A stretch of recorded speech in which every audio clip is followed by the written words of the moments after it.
ప్రభువునందు దేవుని ప్రియులారా, ఈ ఉదయకాలమున మీ అందరికీ శుభములు తెలియజేయుచున్నాను. ఈ దిన వాక్య పఠనము సామెతల గ్రంథము 10వ అధ్యాయము.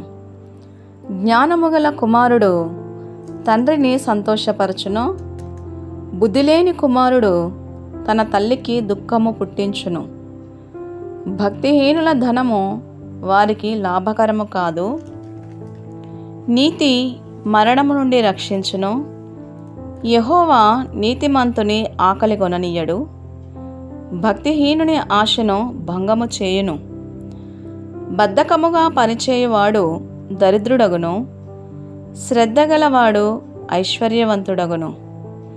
వేసవి కాలమున కూర్చువాడు బుద్ధిగల కుమారుడు. కోతకాలమందు నిద్రించువాడు సిగ్గుపరచు కుమారుడు. నీతిమంతుని తల మీదికి ఆశీర్వాదములు వచ్చును, బలాత్కారము భక్తిహీనుని నోరు మూసివేయును. నీతిమంతుని జ్ఞాపకము చేసుకొనుట ఆశీర్వాదకరమగును, భక్తిహీనుల పేరు అసహ్యత పుట్టించును. జ్ఞానచిత్తుడు ఉపదేశమును అంగీకరించును, పనికి మాలిన వదరబోతు నశించును. యథార్థముగా ప్రవర్తించువాడు నిర్భయముగా ప్రవర్తించును, కుటిల వర్తనుడు బయలుపడును. కనుసైగ చేయువాడు వ్యధ పుట్టించును, పనికి మాలిన వదరబోతు నశించును. నీతిమంతుని నోరు జీవపు ఊట, భక్తిహీనులు నోరు బలాత్కారము మరుగుపరచును. పగ కలహమును రేపును, ప్రేమ దోషములన్నిటినీ కప్పును. వివేకుని పెదవుల యందు జ్ఞానము కనబడును, బుద్ధిహీనుని వీపునకు బెత్తమే తగులును. జ్ఞానులు జ్ఞానము సమకూర్చుకొందురు, మూఢుల నోరు అప్పుడే నాశనము చేయును. ధనవంతుని ఆస్తి వానికి ఆశ్రయపట్టణము, దరిద్రుని పేదరికము వానికి నాశనకరము. నీతిమంతుని కష్టార్జితము జీవదాయకము, భక్తిహీనునికి కలుగు వచ్చుబడి పాపము పుట్టించును. ఉపదేశమును అంగీకరించువాడు జీవ మార్గములో ఉన్నాడు, గద్దింపునకు లోబడనివాడు త్రోవ తప్పును. అంతరంగమున పగ ఉంచుకొనువాడు అబద్ధికుడు, కొండెము ప్రచురము చేయువాడు బుద్ధిహీనుడు. విస్తారమైన మాటలలో దోషముండక మానదు, తన పెదవులను మూసుకొనువాడు బుద్ధిమంతుడు.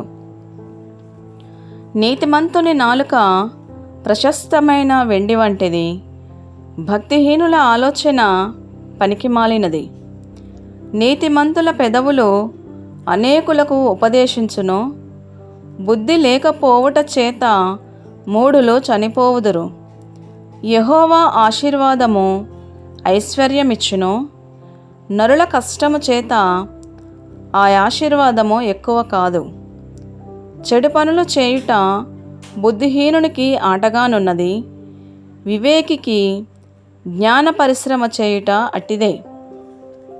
భక్తిహీనుడు దేనికి భయపడునో అదే వాని మీదికి వచ్చును, నీతిమంతులు ఆశించున్నది వానికి దొరుకును.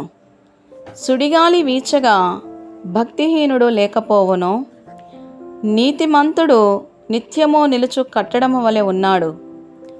సోమరి తనను పని పెట్టువారికి పండ్లకు పులుసు వంటివాడు, కండ్లకు పొగ వంటివాడు.